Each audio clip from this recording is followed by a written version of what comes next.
ఏది అయినా ట్రై చెయ్యి ఆచి చికెన్ మసాలా. ఆచి చికెన్ మసాలా అదో గడ్డి మందు గుడ్డిగా వాడేస్తుంటే అది గుట్టుగా మనుషుల ప్రాణాలను తీసేస్తోంది. మార్కెట్లో ఈజీగా దొరికేస్తుంది. కలుపు మొక్కలను త్వరగా చంపేస్తుంది, వరి మొక్కలను బతికిస్తుంది. బట్ మనుషుల ప్రాణాలకు గ్యారెంటీ లేదు. సరైన ప్రికాషన్స్ తీసుకోకుంటే వాసన పీల్చిన నాలుగు మీద పొరపాటున చుక్క పడ్డా ఇక అంతే, దానికి విరుగుడు లేదు. మనుషుల ప్రాణాలు విరుగుట తప్ప.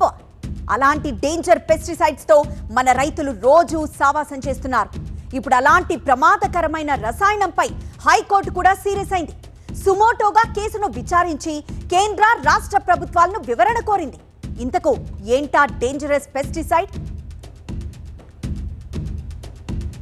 Paraquat dichloride. రైతు భాషలో చెప్పాలంటే ఇదో గడ్డి మందు. ఇంకాస్త క్లాస్ మోడ్లో చెప్పాలంటే కలుపు మందు. రేటు చాలా చవక. ప్రతి పెస్టిసైడ్ షాపుల్లో ఇది దొరుకుతుంది. కేవలం కలుపు మొక్కలను చంపేందుకే కాదు, కష్టాలొచ్చినప్పుడు బాధిత రైతు సూసైడ్కి కూడా ఇదే పెస్టిసైడ్ను వాడేస్తున్నాడు. దీనివల్ల ఒక్క తెలంగాణలోనే ఏడాదికి 200 మంది రైతులు చనిపోతున్నారని కొన్ని నివేదికల ద్వారా తెలుస్తోంది. అలాగని మృతులందరూ సూసైడ్ చేసుకోవడంతోనే కాదు, దీన్ని వాడడం వల్ల కూడా చనిపోతున్నారు. ఇది వీడ్ కిల్లర్గా మార్కెట్లో అమ్మబడుతుంది. పంట పొలాల్లో కలుపు మొక్కలు వేగంగా పెరగకుండా నియంత్రిస్తుంది. అందుకే రైతులకు బెస్ట్ చాయిస్ గా మారింది పారాక్వాట్. తక్కువ సమయంలోనే ఫలితం ఇస్తుంది, ఖర్చు కూడా చాలా తక్కువ. అయితే శరీరంలోకి చిన్న పరిమాణంలో వెళ్ళినా విష ప్రభావం చాలా ఎక్కువ. ముఖ్యంగా శ్వాసకోశాలను దెబ్బతీస్తుంది. పారాక్వాట్ వల్ల తెలంగాణలో ఏటా 100 మంది చనిపోతున్నారనే ఆరోపణల నేపథ్యంలో తెలంగాణ హైకోర్టు సుమోటోగా విచారణ ప్రారంభించింది. కేంద్ర రాష్ట్ర ప్రభుత్వాల నుంచి వివరణ కోరింది. దీనిపై ఎలాంటి చర్యలు తీసుకున్నారు, చనిపోయిన వారి డేటా ఏంటి, భద్రతకు సంబంధించి మార్గదర్శకాలు ఎలా అమలు చేస్తున్నారు అనే అంశాలపై వివరణ కోరింది. ఇక నిపుణుల అంచనా ప్రకారం దేశవ్యాప్తంగా ఏటా వేలల్లో మరణాలు నమోదవుతున్నాయి.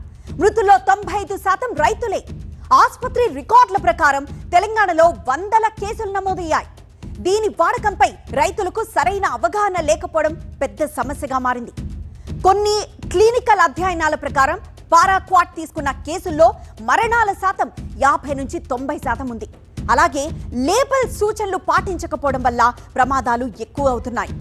ఇది కేవలం ఆరోగ్య సమస్య కాదు, సామాజిక సమస్య కూడా. గ్రామీణ సమాజంపై దీర్ఘకాలిక ప్రభావం చూపుతుంది. అందుకే కోర్టు జోక్యం చేసుకుంది. పారాక్వాట్ లక్షణాలు చాలా తీవ్రమైనవి. మొదట గొంతు మండుతుంది, ఆ తర్వాత వాంతులు, పొత్తి కడుపు నొప్పొస్తుంది, తర్వాత శ్వాస తీసుకోవడం కష్టమవుతుంది, శరీరంలో ఆక్సిజన్ సరఫరా తగ్గిపోతుంది, కొన్ని గంటల్లోనే అంతర్గత అవయవాలు పనిచేయడం ఆగిపోతాయి. మొదట ప్రమాదం తక్కువగా అనిపించినా సమయం గడిచే కొద్దీ సమస్య జటిలమవుతుంది. పారాక్వాట్ ను యూరోపియన్ యూనియన్ సభ్య దేశాలన్నింటిలో వ్యవసాయ వినియోగంపై నిషేధం ఉంది.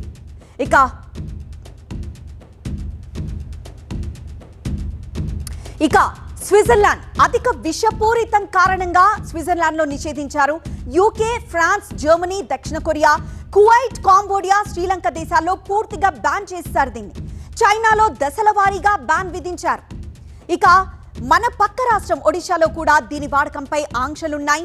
ఆత్మహత్యల్లో ఎక్కువగా వినియోగించే విష పదార్థాల్లో ఇది ఒకటని తేల్చారు. సో ఇంతగా ప్రభావం చూపడానికి కారణం దాని వాడకంపై రైతుల్లో సరైన అవగాహన లేకపోవడమే అంటున్నారు నిపుణులు. పారాక్వాట్ వినియోగంపై కఠిన నియంత్రణ అవసరమంటున్నారు. ఒకవేళ వినియోగిస్తే రైతులకు శిక్షణ ఇవ్వాలి. ఇలాంటి చర్యలేవీ తీసుకోకపోవడంతో రైతుల ప్రాణాలు పోతున్నాయని బీఆర్ఎస్ నేతలు కూడా ఆందోళన వ్యక్తం చేశారు. ఈ మేరకు పారాక్వాట్ వాడకంపై నిషేధం విధించాలని ప్రభుత్వానికి విన్నవించుకున్నారు. రైతుల ప్రాణాలను నిశ్శబ్దంగా తీసుకుంటున్న పారాక్వాట్ పై ఇటు బీఆర్ఎస్ నేతలు కూడా ఆందోళన వ్యక్తం చేశారు. దీనిపై తెలంగాణ సీఎం రేవంత్ రెడ్డి లేఖలిచ్చారు. తక్షణం పారాక్వాట్ ను నిషేధించాలని లేఖలో కోరారు. డైక్లోరైడ్ ఈ జనరిక్ నేము, అయితే దీనికి విరుగుడు లేదు. ప్రతి పెస్టిసైడ్కి ఈ యాంటీడోట్ ఉంటుంది, అంటే దానికి విరుగుడు మందు. పారాక్వాట్ డైక్లోరైడ్ ఈ కలుపు మందు లేదా గడ్డి మందు తాగిన దానికి విరుగుడు మందు లేదు.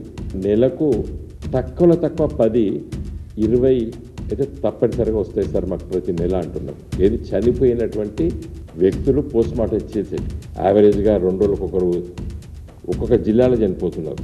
అంటే దీనికోసమే కాదు, నార్మల్ సూసైడ్స్ లోపల 80% ఇదే మందుతో చచ్చిపోతున్నారు. వ్యవసాయం చేసే రైతులే కాదు, ఏ కారణంతో సూసైడ్ చేసుకునేటువంటి వాళ్ళు దీన్ని ఎక్కువ వాడుతున్నారు. కాబట్టి దీన్ని మనము బ్యాన్ చేయాల్సిన అవసరం ఉంది. ప్రస్తుతం నిషేధించాలా నియంత్రించాలా అన్న దానిపై చర్చ జరుగుతోంది.